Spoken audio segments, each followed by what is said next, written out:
Hi, this is Tim of the 1916 Company. Welcome and thanks for logging on. If you love this watch, email us, Team Mosso at the1916company.com for purchase pricing and availability questions regarding this watch. Today we're discussing a 2024 launch that came on the heels of an internet sensation spawned by a watch Omega developed for exclusive retail to military pilots. So that watch, the Omega Speedmaster Flight Qualified, is slightly different in color and appearance, but almost identical in every other regard relative to this Omega Speedmaster Pilot. So this is the Omega Speedmaster Pilot based on the military intended Flight Qualified. Now, I should be clear, unlike, say, the Speedmaster Professionals delivered to NASA or the 1990s Zenith Rainbow flybacks delivered to French military aviation, this watch wasn't built as a service-issued unit, and it wasn't something built to a military contract. Omega has a long-running military purchase program. I was in the Navy. I could have purchased those watches at the time, and so that model, the Flight Qualified, was developed for sale to military personnel. It was not necessarily something issued by the Air Force or the Navy or the Marine Corps or the Army. That said, it was not available to the general public until this, the Speedmaster Pilot, came on the scene later in the year. It is a very different kind of Speedmaster that has fusion elements, heritage elements within and without. We're going to get into all of that, but let's start with the dimensions because it's different on that basis alone. In exclusively brushed stainless steel, it is a unique 40.85 millimeters in diameter, 14.8 millimeters thick from lug tip to lug tip, 49.5 millimeters, and then if we include the end links, the total distance across the wrist is 52.5 millimeters with a 20 millimeter spacing between the lugs. While the watch is on the factory bracelet, the boxed set also includes a strap tool and a NATO strap that uses some Kevlar threads to add strength and resilience. So keep in mind there is more to this set than just the bracelet. We'll throw it on my wrist, which is 16 centimeters in circumference. And you can see because the end link to end link distance and the relative thickness, it doesn't look as small as 40.85 millimeters would suggest. It looks like a bigger watch. And you can see side to side, the lugs are nowhere near the edge of my wrist, though the bracelet's broader. I could recommend it for a wrist of 15 centimeters circumference or larger, but it does wear bigger than its stated size. I'd say it wears more like a 42, and then there's a bit of a thickness here, and you can see the shape of the bezel, which is a inverse conical profile. It flares a little bit, which means the tightest address cuffs might get hung up on this, but jacket cuffs should be just fine. The bracelet's calculated, just like the rest of the watch, for vintage effect. So we have this simulated vintage flat link look, a very basic conforming end link. We have short cross-section links, and you can see that the removable ones are all fixed by screws, and there are quite a few of them, so you've got some flexibility to size there. A thick gauge steel single swing arm design, twin trigger release, a combination of media blast and satin finish on the clasp, which is thick gauge. The triggers mean this cannot pop open inadvertently. You got to press both of them to open it up. There's a push button slider in there, but it's very minimalist. It's not a large adjustment. In fact, it's less than one of these individual removable links, so it's not really there for use over military garb or a flight suit or a diving suit. It's there in case you find your sizing is in between link sizes, and then this is that little incremental change to get you the rest of the way to a perfect fit. For once, we're talking about a Speedmaster, and I'm not talking about lyre-style lugs. This watch isn't like that. It doesn't have an asymmetric profile with the crown guards. It doesn't have the lyre-style bevels. It has a very minimalist, squared-off set of lugs that don't have a bevel, a narrow case bend, everything's satinated. It's got sort of a late 50s Speedmaster look to it, and that continues into the bezel, which here is an aluminum insert. So the idea being, rather than ceramic, this aluminum insert looks just a little bit more vintage. You can see I have the well-known dot over 90 that Omega fans seem to love.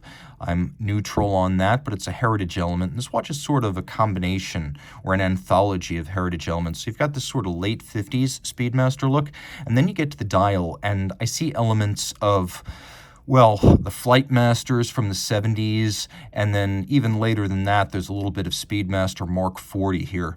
We have a bubble-like sapphire designed to evoke a vintage plexiglass, and then a granular dial base, because like everything else here, it's designed to minimize glare. We have elements that are quite theatrical, like the crosshair instrument style running seconds. It's not an artificial horizon, and it's not a scale for timing any particular rate, either speed or distance or pulse rate. It is purely just there because it looks kind of cool. It's almost like something you would see on the flight deck of an analog 20th century aircraft. We've got coaxial chronograph hour and minute hands over at 3 o'clock. And so what we've got there is the ability to keep the dial fairly clean. You have chronograph seconds, minutes, and hours, so it's a tri-register chrono, but with the cleanliness of a 2-register dial. We've got a date down at the base, and as you can see, the indices themselves, they're not printed. They're actually applique blocks of luminescence, which is a cool upscale way to do this, along with a brushed metallic track for reading seconds, minutes, and chronograph fractions of seconds. So let's take a look at it in the dark, get a sense of the luminescence. It is quite well lumed, and dramatically at that. And there's no mistaking the position of the hours, 12 o'clock, or the minutes. All right. Now that we've got that handled, let's take a look at some of the subsidiary setting modes. First position for the crown. Well, let's just start with the second position here. We've got the hacking seconds function. So you see how everything comes to a halt. And then in the intermediate position, I can move the hour hand around. So I'm not actually stopping the chronograph, the running seconds, displacing the minute hand. No, I'm just moving my hour as I travel. So this is great for people who are jumping time zones, and you can see how I'm able to drive the date forward or backwards depending on which direction I'm crossing the international date line. Of course, we have this lovely brushed pattern on the exterior faces of the pushers as well as the crown.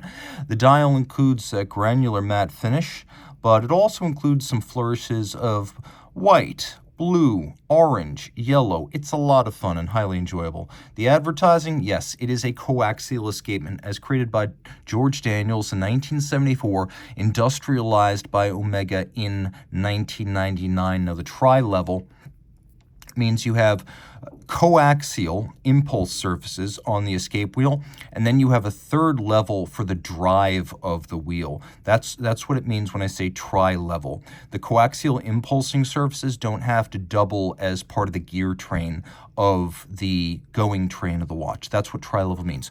Coaxial in this case means you do have those two stacked coaxial impulsing surfaces. For a double impulse escapement, it's direct and indirect, but it's feature that sets it apart is that it is tangential friction, not the sliding, grinding friction you get with the conventional Swiss levers. This improves power reserve, timekeeping, and reduces maintenance requirements. What else does it do? Well, here, master chronometer. That is, yes, all the standards of the COSC, but then more. A fully cased-up watch tested in 6 positions, not just for chronometry, not just in 5 positions, but also for winding efficiency, for power reserve, anti-magnetism, durability, water resistance of the watch. This METAS, or Swiss Federal Institute of Metrology, crafted standard is an open one, and Tudor is now certifying master chronometers too, but Omega was first and foremost with this. Inside, we got caliber 9900. Now, this is one of the real distinctions between the civilian model and the military version. Military version typically features some sort of unit insignia or warfare badge on the back. So wings for a naval aviator or your squadron insignia or mascot. Here it's just going to be the conventional hippocampus or the symbol of a water-resistant Omega watch. It's a automatic winding movement 9900 with 2 barrels and a 60-hour power reserve, 25,200 vibrations per hour for the silicon hairspring. Those two things are matched together. It's got a full balance bridge and a free sprung balance for shock tolerance. Pivots on 54 joules. It is incredibly anti-magnetic to the point of being amagnetic, over 15,000 Gauss. So just about anything short of point-blank exposure to an MRI, it is quite resilient. Again, that full bridge with a free sprung balance makes for very shock-tolerant watchmaking. And though you can't see it, there are both polished and blackened screws with arabesque Côte de Genève on the rotor as well as the bridges and plates. From a chronograph standpoint, it is a crisp column wheel function selector, and it has a vertical clutch. So you can see how there's no extraneous movement to the chronograph seconds hand there. That is because of the vertical clutch hole. So you can leave it running full time if you just like having center seconds. The vertical clutch has no additional wear and tear. And since we are talking about the chronograph function, you can see how those two coaxial chronograph hour and minute hands reset when necessary.